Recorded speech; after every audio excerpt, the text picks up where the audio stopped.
Halo sobat, perkenalkan, aku Ayala bersama Anggun, Dirgam, dan Lutfia dari kelompok 3, kelas B1, Pusdiklat Kepemimpinan dan Manajerial. Kali ini kami akan menceritakan tentang film dokumenter anti korupsi. Film pendek ini menceritakan tentang pengalaman menarik para pegawai di suatu instansi dengan kepala kantor mereka yang terlihat galak dan judes. Film pendek ini dibuat dalam rangka memeriahkan Hari Anti Korupsi Internasional yang diadakan oleh Direktorat Jenderal Pajak. Dan alhamdulillah, film ini mendapatkan juara favorit dan juara kedua. Lantas, bagaimana hubungan film ini dengan nilai berakhlak? Yuk mari kita simak cuplikannya. Bos gue, cewek. Kok kamu ngelamun? Kamu dengar gak sih yang saya omongin?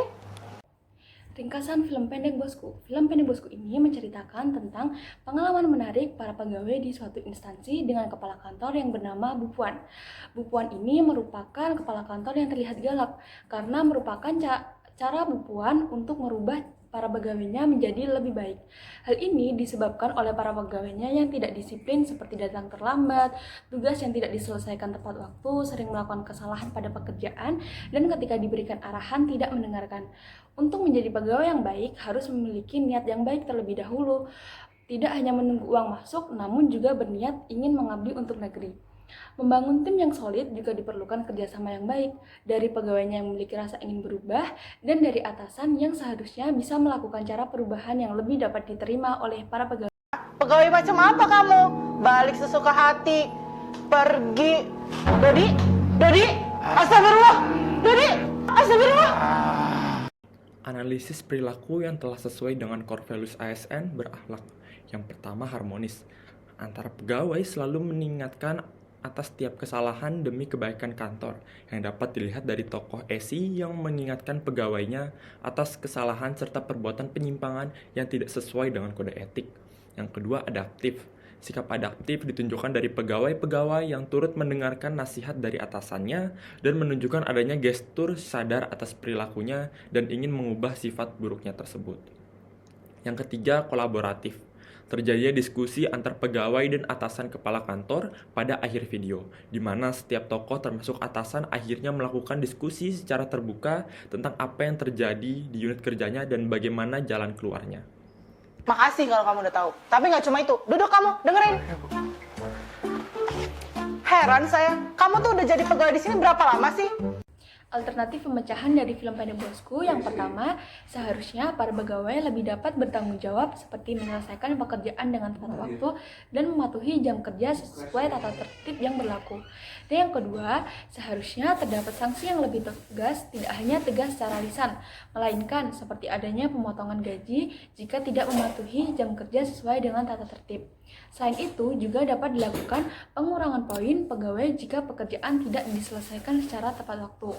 Dan yang ketiga, yaitu seharusnya ibu kepala juga dapat menasihati para pegawainya secara lebih baik agar lebih dapat diterima oleh para pegawai. Rasanya aku mau resign dari kantor kita.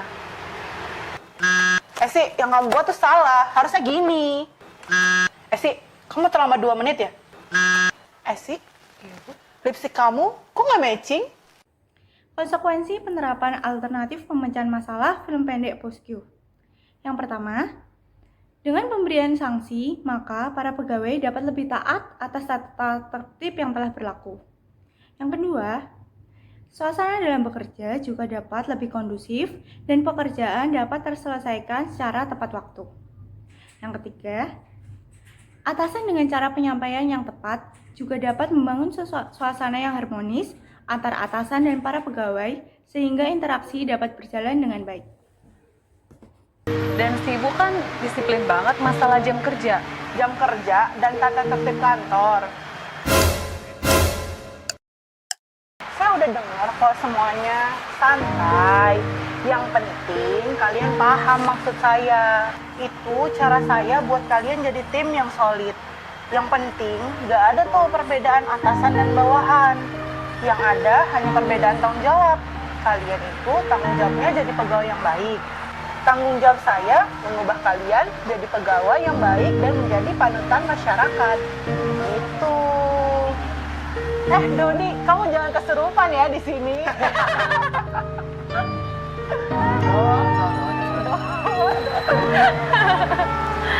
Membangun tim yang solid diperlukan kerjasama yang baik.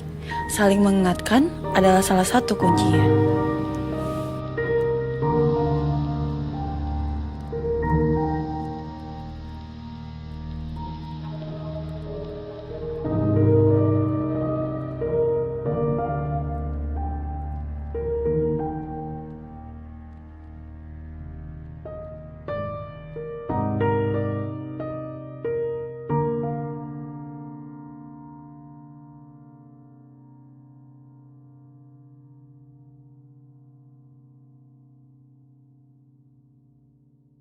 Ya udah, segitu dulu cuplikan video dari kami.